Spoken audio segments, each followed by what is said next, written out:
Bonjour et bienvenue sur Un niveau de plus. Je suis Marissa, la fondatrice de cette chaîne et ici je vous entretiens sur les peurs, comportements limitants, mal adaptatifs qui freinent la productivité d'adultes ambitieux. Abonnez-vous si ce type de sujet pourrait vous intéresser. Aujourd'hui, nous sommes au Japon et nous allons analyser cette vidéo ou simplement la suivre pour voir comment est-ce que certaines commodités sont mises en place pour les personnes introverties et les personnes seules apparemment, mais aussi introverties.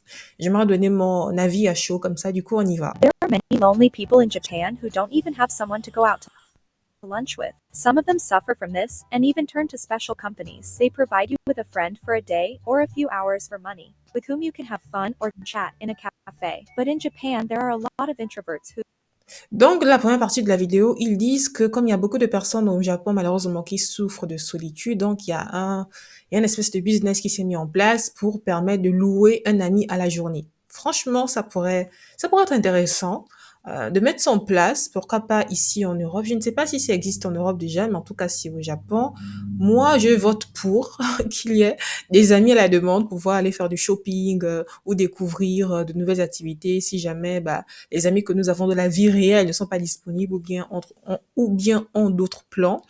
Moi, je suis pour cette idée. Et puis, si on veut faire une activité en toute confidentialité, etc., bon, on peut louer un ami spécialement pour l'occasion, etc. Moi, je vote pour ça. Je suis totalement pour. Donc, la suite de la vidéo. on the contrary, are comfortable being alone. Therefore, the Japanese have invented the perfect cafe, where ramen is cooked, where visitors do not need to contact the staff at all, and the tables are designed for one person only. Of course, you can come together, but then you will need to move the partition between the tables, and a large company will not sit here. In the institution, you take a form and mark what kind of ramen you want. Then you need to give the order to the cook, who is behind a curtain opposite the table. Through the same window, the food is served to the customers. You won't be disturbed unless you press the button yourself. This is an ideal place for those who want to have a delicious meal in a comfortable environment and without other people's eyes. Would you like to have such places in your city? Clairement, non.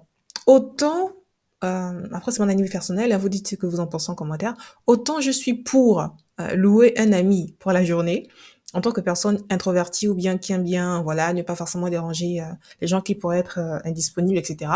Mais autant aller dans un restaurant et me cacher du regard des gens de la sorte, je sais pas, je trouve que c'est bizarre. Quand je pars, je suppose que lorsqu'on part dans un restaurant, bon, on part également non seulement pour profiter des repas, etc., mais également pour profiter de l'ambiance, c'est-à-dire des gens qui parlent, etc., l'atmosphère, la décoration et tout. Et là, je trouve que ça fait assez cantine, en fait. Ça fait très cantine, limite, c'est pour les personnes qui ne veulent pas être vues dans ce genre d'endroit, pas pour manger en toute tranquillité. J'aime bien les restaurants, les espaces où il n'y a pas trop de monde, aller faire du shopping quand il n'y a pas trop de monde, aller dans un restaurant quand il n'y a pas trop de monde, aller au boulot quand il n'y a pas trop de monde. Mais là, comme ça, cette ambiance, je ne suis pas pour, en fait. Pas du tout. Par contre, ce qui aurait été sympa, c'est de voir des espaces de travail aménagés pour des personnes hypersensibles, qu'elles soient hypersensibles sensorielles au niveau de l'ouïe, de la vue, etc., ou des personnes introverties, c'est-à-dire vraiment des bureaux où les lumières sont tamisées, les chaises sont confortables, où il n'y a pas trop de bruit, etc., où il peut y avoir justement des rooms pour se reposer, pour ressourcer, etc.